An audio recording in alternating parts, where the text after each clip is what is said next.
है। और भी हमने ऐसे जो प्रोजेक्ट है जिस पे काम किया है उसमें जो हमारा जो अनुभव रहा है वो इस तरह से रहा है। सबसे पहले तो हमें ये पता होना चाहिए कि ताराडी प्रोजेक्ट का रेवेन्यू मैप क्या है।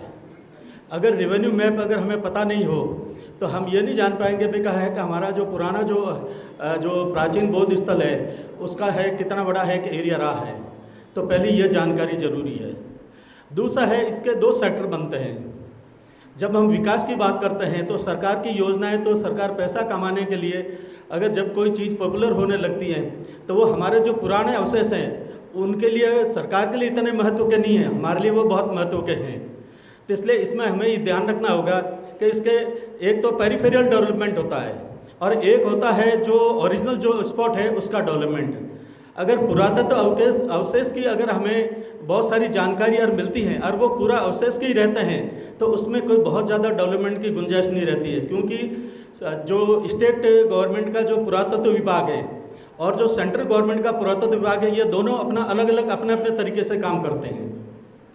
अगर ये सेंट्रल गवर्नमेंट में है तो हमें सेंट्रल गवर्नमेंट से बात करनी पड़ेगी कि सेंट्रल गवर्नमेंट ये प्रोजेक्ट है कि इसको हाथ में ले, और स्टेट गवर्नमेंट है तो स्टेट गवर्नमेंट से पता करना पड़ेगा। लेकिन रेवेन्यू स्टेट अगर वहाँ पे अगर फॉरेस्ट एरिया आता है तो वो यह भी बताए भी कि फॉरेस्ट में कितनी ज़मीन आ रही है, या जो सरकारी शिवाचक की ज़मीन है तो वो कितनी ज़मीन आ रही है, या आबादी की प्रभावित ज़मीन है तो कितनी ज़मीन है। तो इससे हमें पूरा एक एंटायर मैप है वो पता लग जाएगा। अतिक्रमण का भाग कितना है, रेवेन्यू का भाग कितना है, फॉरेस्ट का भाग कितना है, अगर नदी नाले का भी है तो वो भी पता लग जाएगा। तो ये जानना ज़रूरी है। इसके बाद ही है कि जो सरकार जो प्रोजेक्ट जो बनाने जा रही हैं वो अगर कल के उसी भूमि पे बना ले और जिसको हम ये कह रहे हैं कि भाई ये तो हमारे पूरा अवशेष की खुदाई में कुछ अवशेष निकलेंगे, तो फिर हमारा जो उद्देश्य है जो पूरा अवशेष की जो ऐतिहासिक जो जानकारी है वो डंप हो जाएगी और उसके ऊपर निर्माण होने के बाद में हम भी कुछ नहीं कर पाएंगे। सरकार तो यही कहेगी कि हमने आपके प्रस्ताव पर भी काम किया है। तो ये जो जानकारी है, क्योंकि ऐसा ही हमारे साथ जयपुर में हुआ था।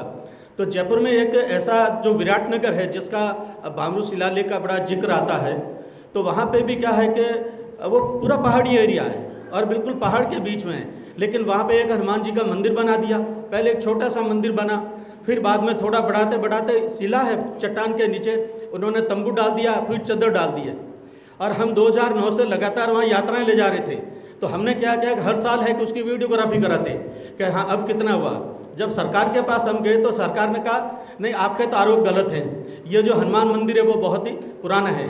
तब मैं खुद एडिशनल चीफ सेक्रेटरी के पास बैठा था तो सालों साल 6 साल के सारी फोटोग्राफ लेके गया। हमने कहा साहब ये तो साल 2009 का, ये 10, ये 11, ये 12, 13, 14, 15 ये यथास्थिति है। अब आप बताइए अतिक्रमण है या नहीं है।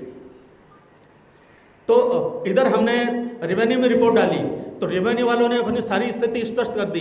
जब सरकार ने मामला बिगड़ता देखा तो सेंट्रल गवर्नमेंट का जो पुरातत्व विभाग है, चूँकि हमारा विकास की मांग थी, तो उन्होंने तुरंत जितना एरिया जो अभी ऑक्युपाइड था उसके ऊपर पूरी बाउंड्री बना के और उसको ताला लगा दिया और उसको सेव कर दिया। तो ऐसा नहीं है कि भाई हाँ अगर हम जगह रहेंगे, मांग करते रहेंगे और हम है कि सरकार को है कि जगाते रहेंगे तो निश्चित रूप से हमारी जो बात है वो सुनी जाएगी। बहुत बहुत साधुवाद, धन्यवाद।